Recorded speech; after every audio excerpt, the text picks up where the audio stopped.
O Senhor esteja convosco.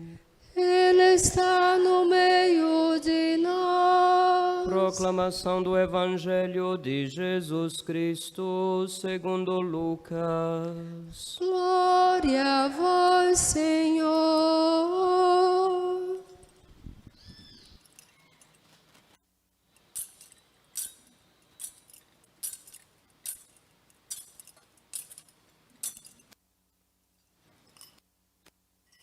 Naquele tempo, os chefes zombavam de Jesus, dizendo: a outros ele salvou. Salve-se a si mesmo, se de fato é o Cristo de Deus, o escolhido. Os soldados também caçoavam dele. Aproximavam-se, ofereciam-lhe vinagre e diziam: se és o rei dos judeus, salva-te a ti mesmo. Acima dele havia um letreiro: este é o rei dos judeus. Um dos malfeitores crucificados o insultava, dizendo: tu não és o Cristo? Salva-te a ti mesmo e a nós. Mas o outro o repreendeu, dizendo: nem sequer temes a Deus, tu que sofres a mesma condenação?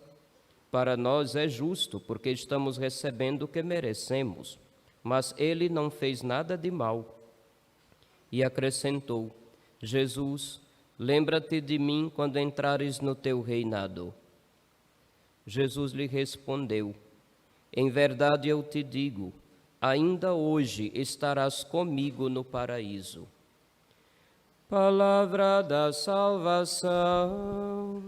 Glória a vós, Senhor. Filhos, chegamos ao último domingo do ano litúrgico em que a Igreja celebra a solenidade de Nosso Senhor Jesus Cristo, Rei do Universo. Toda autoridade vem de Deus, pelo menos isso em todas as culturas, em todas as culturas do mundo e em todas as épocas sempre foi dito desse jeito. O homem moderno é que quer reformular a questão da origem da autoridade. E aí nunca é fácil encontrar um consenso. Mas a autoridade, por si só, por sua natureza, se não vem de Deus, ela não se torna uma autoridade verdadeira. Como ele é a própria fonte da nobreza, do poder e da realeza, é natural que ele seja rei sobre tudo e sobre todos. Celebrar a festa de Cristo Rei não é simplesmente mais uma forma de fazer pompas barrocas do século XVIII, colocando uma coroa na cabeça de uma imagem de Jesus. Tem muitos lugares, lá no Caribe, onde isso é muito comum, de pegarem algumas imagens em algumas épocas do ano, colocarem flores e coroas e achar que com isso está ok, se dedicou todo o seu amor àquele santo, àquela santa. Paciência. Eu aprendi que a verdadeira devoção nos leva à conversão de vida, a rezar melhor, a praticar melhor a caridade. Se não leva nada disso, então rasga, queima, joga fora, porque não tem serventia nenhuma. A gente não está aqui para pompas barrocas do passado, que muitas vezes hoje em dia não tem mais sentido. A gente está aqui para se colocar sob o senhorio de Jesus Cristo. Nós estamos aqui para testemunhar diante do mundo que Ele é nosso Senhor. E como é que a gente testemunha isso? Com a procissão? Não. Não é com procissão que a gente testemunha que Jesus é Senhor. É fazendo o arrastão de Jesus com um trio elétrico, com todo mundo gritando: Rei, Rei, Rei, Jesus é nosso Rei? Também não. Não é carnaval. Testemunhar publicamente que nosso Senhor Jesus Cristo é o nosso Senhor e Rei é colocar-se sob a obediência da fé. É começar a viver, embora neste mundo, mas já como cidadão de um reino que ultrapassa este mundo, que ultrapassa até mesmo esta vidinha que a gente teima em querer empurrar com a barriga. Proclamar a realeza de nosso Senhor Jesus Cristo num mundo onde cada vez mais o anticristo se torna presente. Será que isso é uma tarefa fácil? Claro que não é. Se não for com o auxílio da graça divina, certamente não haveremos de dar conta do recado. Porque eu digo um mundo onde o anticristo cada vez mais tem a vez. Quando nós fazemos uma leitura da história a partir da fé, o que notamos? Logo no final do período chamado Renascença ou Renascimento, vocês sabem o que significa isso? A Renascença? Foi um período da história em que a mentalidade do povo da Europa era tentar reviver as pompas da época do Império Romano. Na arte, na arquitetura, no sistema de governo. E foi justamente nessa época que ressurgiu no Ocidente a ideia de escravizar outras pessoas, porque isso era considerado comum no Império Romano. Se a escravidão ressurgiu na história do Ocidente, foi graças à mentalidade do Renascimento, tentativa de reviver as antigas pompas e glórias do Império Romano. Naquele contexto também começaram a surgir alguns movimentos, onde cada um se achando, digamos assim, em linha direta com Deus, propôs um tipo de revolta contra a igreja. O marco foi a revolta de Martim Lutero, especialmente a partir de 1517. Uma revolta contra a igreja, uma rejeição à igreja enquanto instituição, enquanto povo de Deus, enquanto aquela família unida. Depois de algum tempo, na Revolução Francesa, veio a rejeição de Cristo. Todo mundo fala Revolução Francesa, liberté, égalité, fraternité, mas para quem não pensava igual a eles, guilhotiné. Não é à toa que alguns próprios, que foram os mentores da Revolução, depois perderam a cabeça na guilhotina. Não era só matar o rei, era eliminar qualquer um que ousasse dizer, eu não concordo. O ser humano nunca é criativo, né? Sempre as coisas se repetem. Hoje em dia também existem outros tipos de guilhotina. Mas foi assim. No século XVI, uma revolta contra a igreja. Rejeita-se a igreja como referência daquela que detém uma mensagem de nosso Senhor Jesus Cristo para o mundo. 2 séculos depois, uma rejeição a Cristo, com toda a mentalidade da Revolução Francesa, que tentou, inclusive, inventar outro calendário, com meses contendo outros nomes e com festas que diziam respeito à natureza.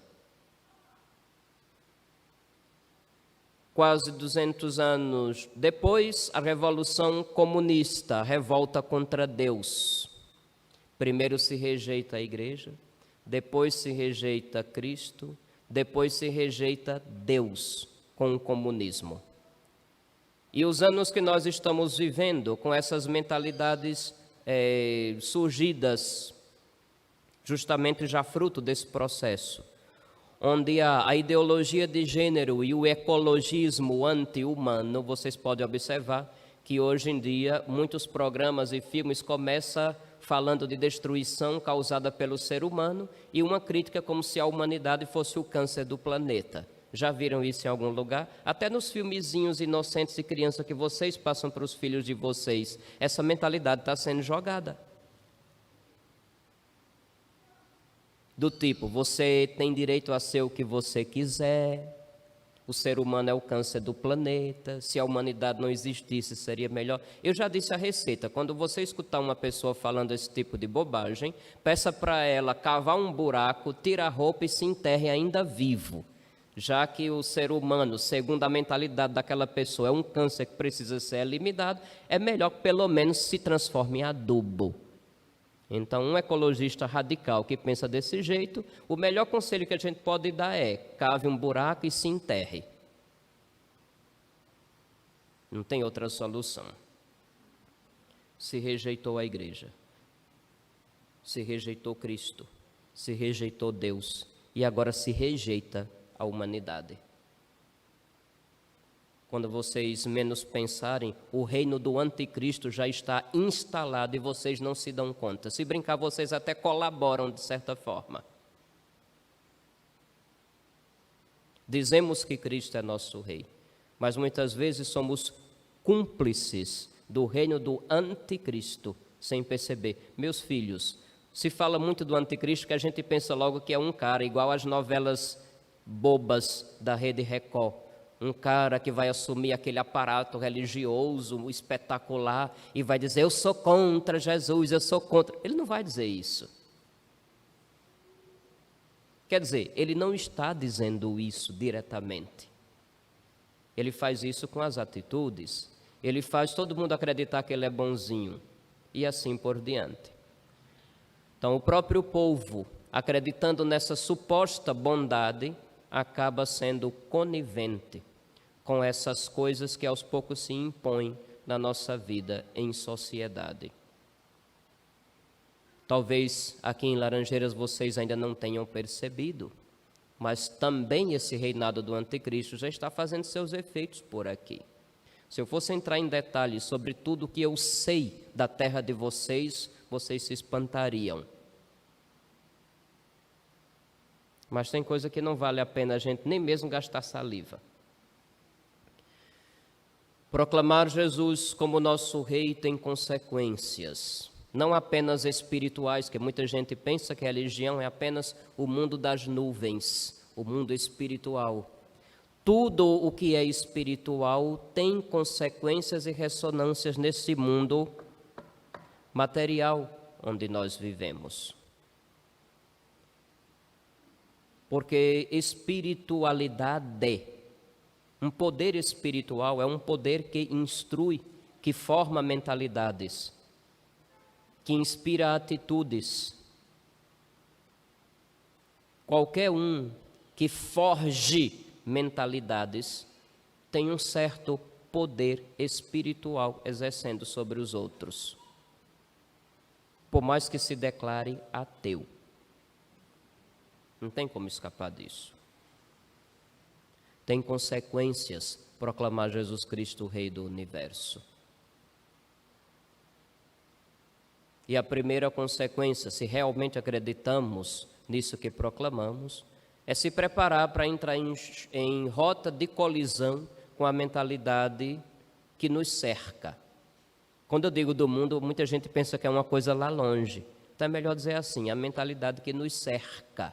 Porque às vezes pode já ter gente contaminada por ela dentro de nossa própria casa. Como será fácil ou difícil? Como proclamar Cristo, Rei do Universo, se Ele é o Rei da verdade e a gente muitas vezes compactua com a mentira? Como proclamar Jesus o nosso Rei se o reino dele é de justiça? E muitas vezes praticamos injustiças ou somos cúmplices de injustiças. Como proclamar Cristo Rei do Universo? Quando muitas vezes nós tomamos atitudes que não têm muito diferença daqueles corruptos que querem nos governar. Como proclamar Cristo, o nosso Rei, se queremos viver uma vida dissoluta, onde o prazer é a moeda do dia, onde não importa se aqui tem uma esposa, na cidade vizinha tem um chamego e noutra lá não sei onde tem outro chamego?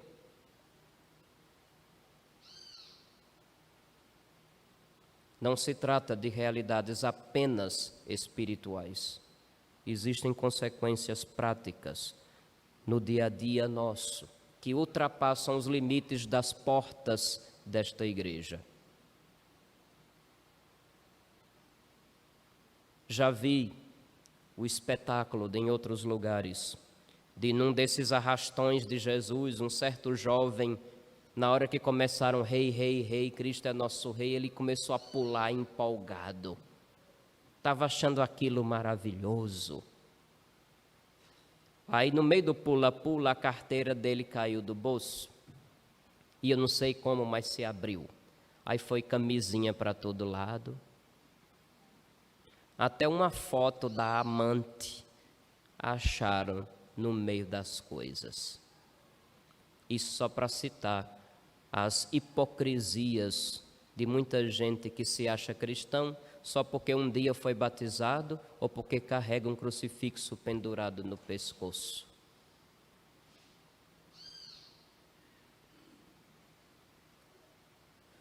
Sim, o reino de Cristo é espiritual. Mas tudo que é espiritual tem consequências no mundo, especialmente para nós que cremos num Deus que se encarnou. Encarnar a fé é uma obrigação dos cidadãos do reino de Cristo.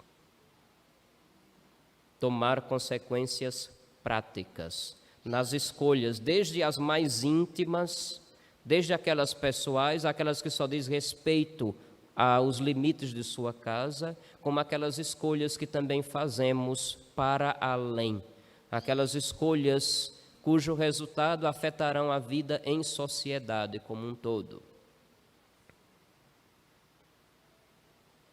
Que nosso Senhor reine nas nossas consciências e nos nossos corações primeiramente, porque somente pessoas que aprenderam dele como ser gente é que serão capazes de pôr em prática o Evangelho. E assim, quem sabe, transformando pequenos ambientes, médios ambientes, grandes ambientes e para aí, a partir daí, transformar o mundo inteiro. Que o Senhor olhe para nós conforme sua misericórdia e nos ajude a sermos menos indignos de ser cidadãos do seu reino. Louvado seja nosso Senhor Jesus Cristo.